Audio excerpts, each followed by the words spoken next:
Welcome to Module 3, Episode 1, Bootstrapping versus Raising Capital, How to Decide.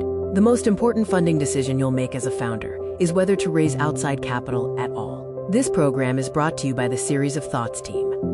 This video is part of a larger course called Starting Your Company, which covers validating your idea, legal foundations, funding your company, building your business, building your team, and growth and scale. This episode focuses on the first topic in the Funding Your Company module, Bootstrapping versus Raising Capital, How to Decide. We'll then cover pre-seed funding, venture capital, non-dilutive options, and building a winning pitch deck.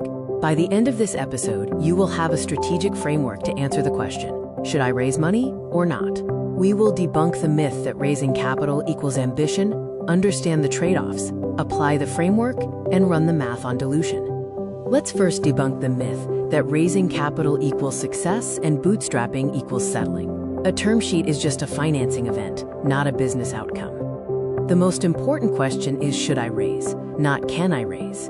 Founders often believe the path to building a real company must go through venture capital. However, the vast majority of successful, profitable businesses were never VC-backed. Funding is a tool, and it is only valuable when applied to the right job. The fundamental decision is what you are actually trading. Raising capital gives you speed, resources, credibility, and a network. But it costs you equity, control, flexibility, and limits your exit options. The core trade-off is speed and resources versus ownership and control. Raising capital accelerates your timeline and provides firepower, but it permanently changes who owns the company and who has a say in its direction. There is no free money. Consider the tale of two founders. Maya, the bootstrapper, runs a profitable 100% owner-operated SaaS business with zero board pressure. Jordan, the VC-backed founder, grew fast but owns less, faces high pressure, and needs a massive exit. The choice depends on the business you are actually building. Bootstrapping is a smarter play for lifestyle businesses prioritizing sustainability over hypergrowth, high-margin services that can fund growth from cash flow, and niche SaaS with long sales cycles where explosive growth is not the goal. Profitable, founder-owned businesses built without outside capital are more common than headlines suggest. Building on your own terms is a legitimate and often superior strategy for the right type of business.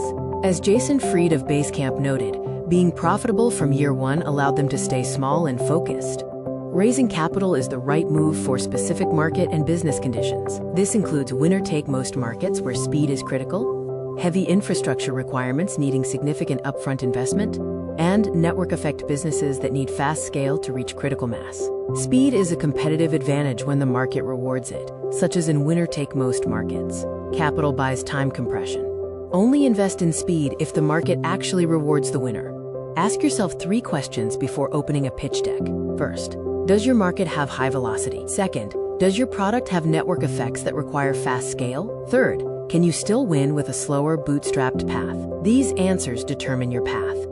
Revenue-based financing offers a third option for growth capital without permanent equity dilution or board control. A lender provides capital in exchange for a percentage of monthly revenue until a cap is reached.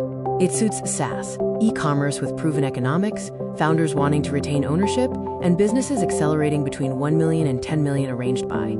The RBF market has grown significantly. Companies like Clearco focus on e-commerce and SaaS, offering capital based on revenue data with fast approvals. Pipe converts recurring revenue into instantly tradable assets. CapChase provides non-dilutive financing for SaaS businesses, allowing founders to access future revenue now. Here is a quick comparison of revenue-based financing, venture capital, and bootstrapping.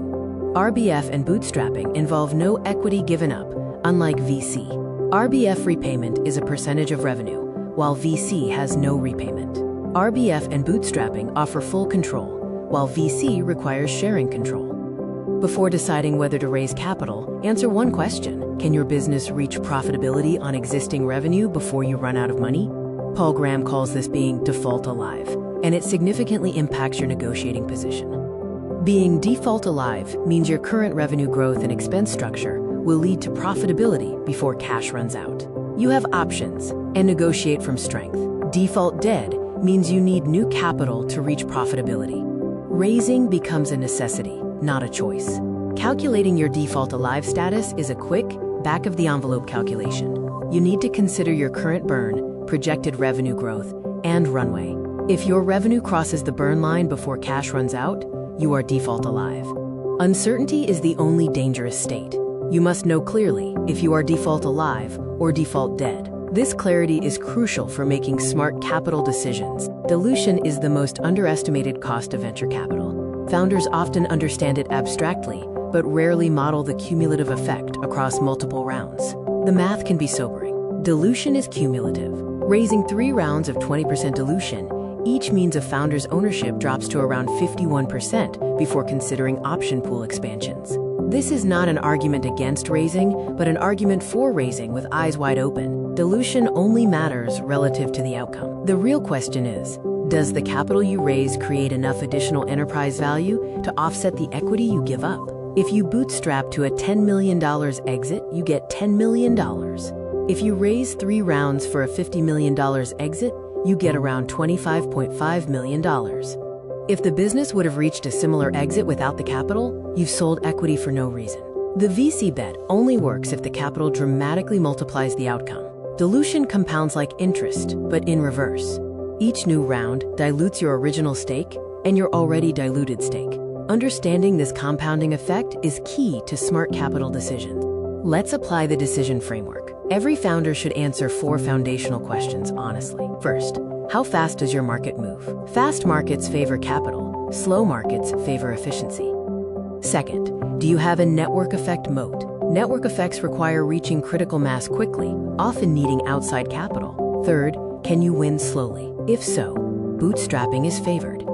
Fourth, are you default alive? If yes, you're raising from a position of strength. The kind of company you want to build and the life you want to live should shape your capital strategy as much as any financial model. This requires self-assessment. Ask yourself, what does success look like to me? How do I feel about accountability to investors? Am I raising because I need to or because it feels like what founders do? Define your version of success before optimizing for someone else's. Founders consistently make the same avoidable errors when it comes to funding decisions. Recognizing these patterns can save years of effort. One mistake is raising too early, forcing you to scale a product that isn't working. Another is raising too much, accelerating bad habits like overhiring. Finally, raising for validation instead of growth is an expensive mistake. Customer payment is the only validation that matters. Bootstrapping also has failure modes. Don't underinvest in growth by hoarding cash when you have proven growth channels. Avoid ignoring the need for expertise by refusing to bring in advisors. Also, don't try to out-bootstrap a well-funded competitor in a winner-take-most market. These 3 metrics should anchor every capital strategy conversation. You should aim for 18 to 24 months of runway before your next raise. Less than 12 months means you are raising from desperation. Capital efficiency should aim for 3 times annual recurring revenue for every $1 of capital raised. Lastly, aim for the rule of 40. Revenue growth rate plus profit margin should equal 40% or more. This is an investor benchmark for business health. Fluency with your numbers is essential. The most compelling thing a founder can say is, here's exactly where we are, and here's exactly where we're going. Build fluency with your metrics before you need them. Before committing to either path, work through this pre-decision checklist. Honest answers will reveal the best path for you. First, define your version of success in 5 to 7 years. Second, map your market dynamics. Does speed matter? Third, calculate your default alive status. Fourth, model your dilution across 3 rounds. Fifth, explore revenue-based financing as a middle path. This decision framework is a structured way to pressure test your instincts. It's a starting point, not a final answer. To move forward, you must complete your homework. Run your default alive calculation. Model 3-round dilution. Write your version of success. These exercises will make every subsequent video more actionable. The founder who chooses intentionally wins. You now have the framework to make this decision based on clear data and honest self-knowledge. Use it.